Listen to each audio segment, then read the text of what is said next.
The fundamental material of all living things on our planet is carbon. Now this starts out as an inorganic molecular gas in the atmosphere, carbon dioxide or CO2. So to get the carbon into an ecosystem, you need the process of photosynthesis.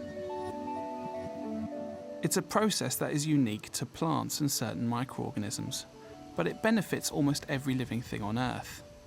Photosynthesis is how plants make their food, using a simple set of ingredients.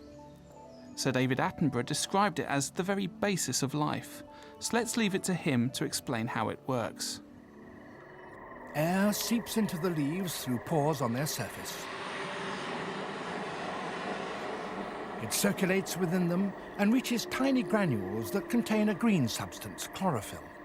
This is the key facilitator that uses the energy of the sun to bond carbon dioxide to hydrogen derived from water and produces carbohydrate, sugars and starches.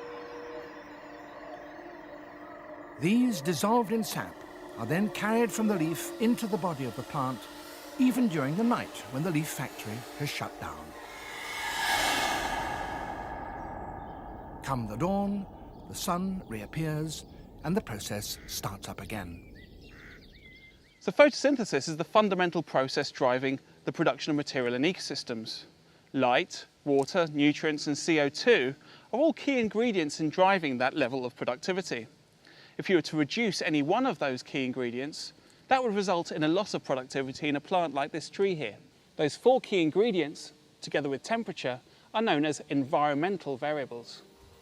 Each one of them can affect photosynthesis, and as they're unevenly spread through space and time, there can be dramatic differences in productivity across the globe and over different timescales.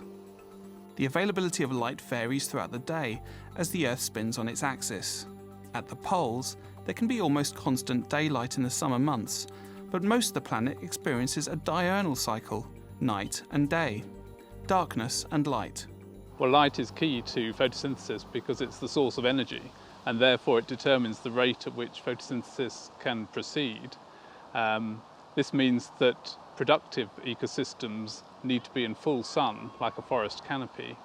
Beneath the canopy, where light is attenuated by the canopy above it, then plants can operate at a much lower rate and take in much less carbon per unit time.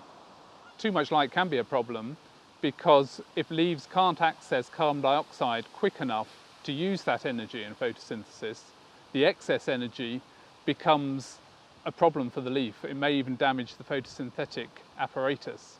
So this is an issue at the top of a forest canopy where the leaves are in full sun, and plants have come up with a whole range of adaptations to cope with that, including pigments to try and absorb the excess light, and photorespiration, where they actually respire the carbon they've just fixed to produce carbon dioxide to soak up that excess energy. At the equator, light is available for 12 hours a day, all year round. That steady supply of energy, combined with high levels of rainfall, make the tropical rainforests highly productive. Temperatures are high all year, so water is available in liquid form. It doesn't get locked away as ice during the winter.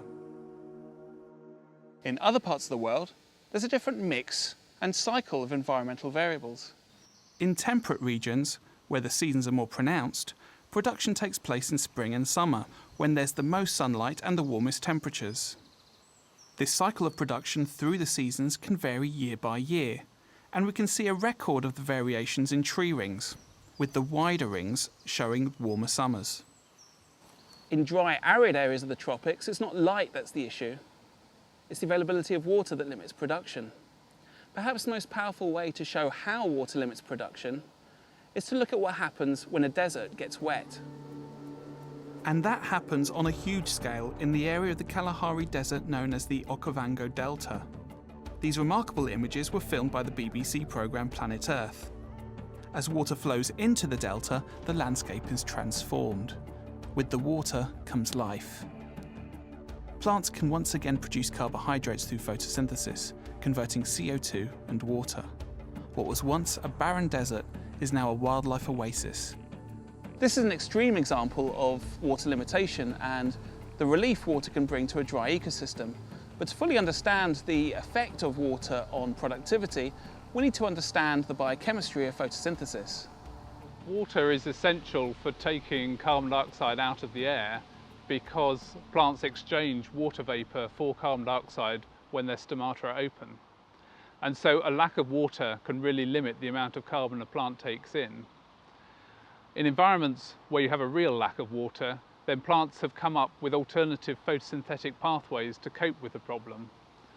A group called the C4 plants concentrate carbon dioxide by having specialist cells that take it in, store it, and pass it to photosynthetic cells which are located deeper within the leaf.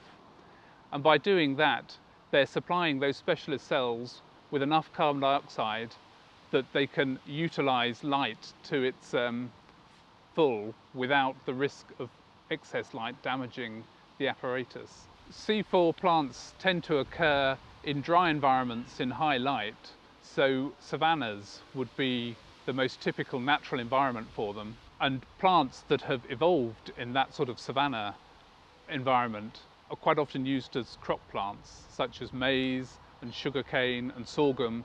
They all use the C4 photosynthetic pathway, which means they're extremely productive if supplied with light.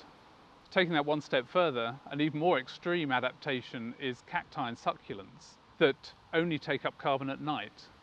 And they store the carbon as organic acids in their big fleshy cells for later use during the following day, where it's re-released as carbon dioxide and normal photosynthetic pathways take over.